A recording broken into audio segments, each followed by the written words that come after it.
Hello everyone. இன்னைக்கு நம்ம என்ன பார்க்க போறோம்னு பார்த்தீங்கன்னா, சாஃப்ட்வேர் டெவலப்மெண்ட் இன்ஜினியர் இன்டர்ன்காக ஜாப் போஸ்ட் பண்ணியிருக்காங்க. அது என்னன்னு பார்க்கறதுக்கு முன்னாடி இந்த மாதிரி ஜாப் அப்டேட்ஸை நீங்கள் மிஸ் பண்ணாமல் பார்க்கணும்னு நினச்சிங்கன்னா நம்ம சேனலை சப்ஸ்கிரைப் பண்ணிக்கோங்க. பக்கத்தில் இருக்க பெல் ஐக்கானையும் ப்ரெஸ் பண்ணிக்கோங்க. அப்போ தான் நான் டெய்லியும் போடுற ஜாப் அப்டேட்ஸ் உங்களுக்கு நோட்டிஃபிகேஷனாக வரும். ஸோ என்ன ரோல்னு பார்த்தீங்கன்னா, சாஃப்ட்வேர் டெவலப்மெண்ட் இன்ஜினியர் இன்டர்ன்னு கொடுத்துருக்காங்க. இது வந்து ஒரு இன்டர்ன்ஷிப் ஆப்பர்ச்சுனிட்டி. லொக்கேஷன் பார்த்தீங்கன்னா பெங்களூர். ஸோ கீழே பார்த்தீங்கன்னா கம்பெனி ஓவர்வியூ, ஜாப் டிஸ்கிரிப்ஷன், உங்கள் ரோல்ஸ் அண்ட் ரெஸ்பான்சிபிலிட்டிஸ், உங்களுக்கு என்னென்ன ஸ்கில்ஸ் எல்லாம் இருக்கணும் இது எல்லாமே கொடுத்துருக்காங்க. இது எல்லாத்தையும் நீங்கள் கோ த்ரூ பண்ணிக்கோங்க. இதெல்லாம் உங்களுக்கு சூட் ஆச்சுன்னா இந்த ஜாபுக்கு நீங்கள் அப்ளை பண்ணுங்கள். ஸோ மினிமம் குவாலிஃபிகேஷன் பார்த்தீங்க அப்படின்னா நீங்கள் 3rd இயர் இல்லைனா 4th இயர் ஸ்டூடெண்ட்ஸாக இருக்கணும் அப்படின்னு சொல்லியிருக்காங்க. ஸோ நீங்கள் 2024, 2025 பேட்சாக இருந்தீங்கன்னா இந்த ஜாபுக்கு நீங்கள் எலிஜிபிள் அப்ளை பண்ணுறதுக்கு.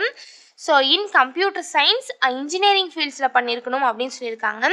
ஸோ நீங்கள் உங்கள் பேச்சுலர்ஸ் டிகிரி வந்து கம்ப்யூட்டர் சயின்ஸ் அது ரிலேட்டட் ஃபீல்ட்ஸில் பண்ணியிருக்கீங்க அப்படின்னா இந்த ஜாபுக்கு நீங்கள் அப்ளை பண்ணலாம்.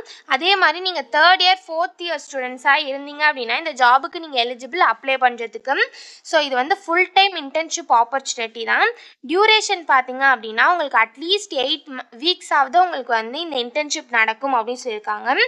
ஸோ இது வந்து full time internship opportunity. Duration வந்து அட்லீஸ்ட் 8 வீக்ஸ் வந்து உங்களுக்கு இன்டர்ன்ஷிப் நடக்கும் அப்படின்னு சொல்லியிருக்காங்க. ஸோ இதான் வந்து அவங்க மினிமம் குவாலிஃபிகேஷனாக கொடுத்துருக்காங்க. ஸோ உங்களுக்கு என்னென்ன ஸ்கில்ஸ்லாம் இருக்கணும்னு சொல்லியிருக்காங்கன்னு பார்த்தீங்க அப்படின்னா உங்களுக்கு ப்ராப்ளம் சால்விங் ஸ்கில்ஸ் இருக்கணும் அப்படின்னு சொல்லியிருக்காங்க. டேட்டா ஸ்ட்ரக்சர் அண்ட் அல்காரிதமில் உங்களுக்கு நாலேஜ் இருக்கணும் அப்படின்னு சொல்லியிருக்காங்க. உங்களுக்கு ப்ரூவன் ஸ்கில்ஸ் இருக்கணும்னு சொல்லியிருக்காங்க. ஜாவா ஸ்கிரிப்ட், நோட் ஜேஎஸ் இதெல்லாம் உங்களுக்கு வந்து ப்ரூவன் ஸ்கில்ஸ் இருக்கணும் அப்படின்னு சொல்லியிருக்காங்க. உங்களுக்கு எஸ்கியூஎல் நல்லா தெரிஞ்சிருக்கணும் அப்படின்னு சொல்லியிருக்காங்க. MySQLலாம் நீங்கள் ஃபெமிலியராக இருக்கணும் அப்படின்னு சொல்லியிருக்காங்க. உங்களுக்கு குட் அனலிட்டிக்கல் ஸ்கில்ஸ் இருக்கணும்னு சொல்லியிருக்காங்க. கம்யூனிகேஷன் ஸ்கில்ஸ் இருக்கணும்னு சொல்லியிருக்காங்க. ஸோ இந்த மாதிரி சம் ஸ்கில்ஸ் அண்ட் குவாலிஃபிகேஷன்ஸ் இதெல்லாமே கொடுத்துருக்காங்க. இது எல்லாத்தையும் நீங்கள் கோ த்ரூ பண்ணிக்கோங்க. இதெல்லாம் உங்களுக்கு மேட்ச் ஆச்சுன்னா இந்த ஜாபுக்கு நீங்கள் அப்ளை பண்ணுங்கள். ஸோ இது எப்படி அப்ளை பண்ணணும்னு பார்த்தீங்க அப்படின்னா இங்கே அப்ளை நவுன்னு இருக்கு இல்லையா, அதை கிளிக் பண்ணிங்கன்னா இப்படி ஒரு ஸ்க்ரீன் ஓப்பன் ஆகும். ஸோ இந்த இடத்துல செலக்ட் ரெஸ்யூம்னு இருக்கு இல்லையா, அதை கிளிக் பண்ணி உங்கள் ரெஸ்யூமை நீங்கள் அப்லோட் பண்ணிக்கோங்க. ரெஸ்யூம் சைஸ் பார்த்தீங்க அப்படின்னா 1 MB தான் இருக்கணும் அப்படின்னு சொல்லியிருக்காங்க. ஸோ 1 MBக்குள்ளே உங்கள் ரெஸ்யூமை இங்கே அப்லோட் பண்ணிக்கோங்க. ஸோ நெக்ஸ்ட் உங்கள் first name, last name, email ID, mobile number எல்லாத்தையும் என்டர் பண்ணிக்கோங்க. ஸோ நெக்ஸ்ட் உங்கள் கரண்ட் CTC, எவ்வளோ சேலரி எக்ஸ்பெக்ட் பண்ணுறீங்க, உங்கள் ப்ரிஃபர்ட் லொக்கேஷன் இது எல்லாத்தையுமே கொடுத்துக்கோங்க.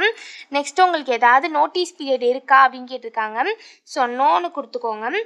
ஸோ ஒன்ஸ் இது எல்லாத்தையுமே நீங்கள் ஃபில் பண்ணதுக்கப்புறம் கீழே வந்து சப்மிட்னு இருக்கு இல்லையா, இதை கிளிக் பண்ணி சப்மிட் பண்ணி அப்ளை பண்ண வேண்டியதா. ஸோ இப்படி தான் அப்ளை பண்ணணும்.